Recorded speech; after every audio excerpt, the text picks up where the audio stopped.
Here are 5 great tips for putting your house on the market. Coming up right here.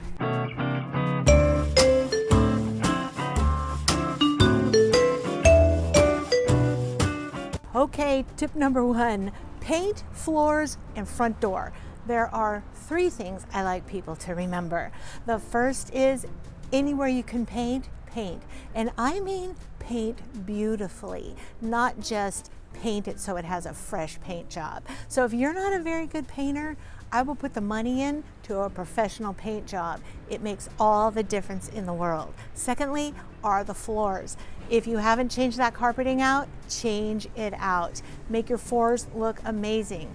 And thirdly, the front door. Snoopy has a nice front door, and you need to have a nice front door. The front door is a first impression. So make sure you paint your front door a great color, and maybe change the brass, change the fixings, maybe change the light next to the front door. These are little things that can really make people think, they really cared for this house. Tip number 2 is clean it up. Yes, when you walk into a house and you're like, ooh, it smells nice in here.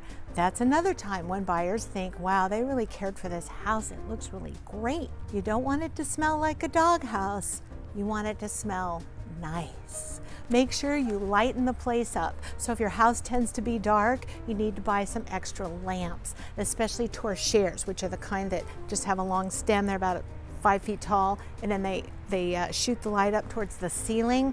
You need one of those in every room if it tends to be dark.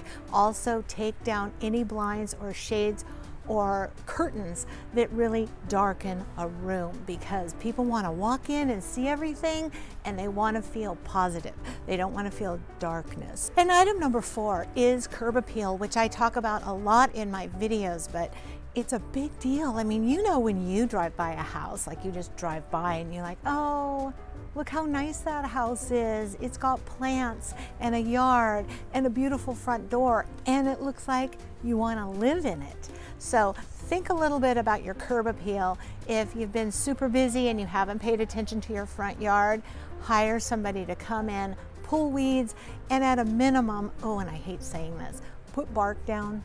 I mean, we see a lot of bark in California because we've been through droughts, and so whole front yards and landscaping dried up.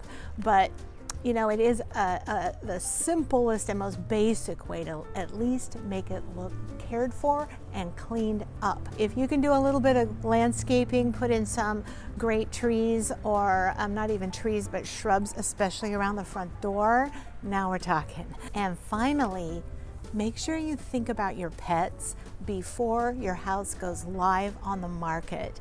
Pets can be the biggest inconvenience and deterrent to buyers coming through houses. Now, people think it's okay to put him in a little kennel, put him in the garage, and while he's barking and barking and barking, while buyers are trying to go through and kind of soak it up and linger in your house, because maybe they're kind of liking it, but they get annoyed with the dog barking, or even worse, you've put them in a room with a little note on the door saying they can't go in there. Don't ever do that. You want people to have full access of your house, especially now that people have to make appointments and it's a little bit more difficult for people to go viewing homes. You want to make every room easy, open, and available for the buyers. Is Snoopy in there? I wonder. I think he's asleep. So those are 5 basics of getting your house ready for the market. Make it look clean, make it look open, and you'll do pretty well on your home sale. If you like this video, give me a thumbs up, hit that subscribe button, and give me your comments below. I want to know your favorite character from the Peanuts gang. This is Anita Anderson with Discover Sonoma County Living, and I'm going to see you around the neighborhood.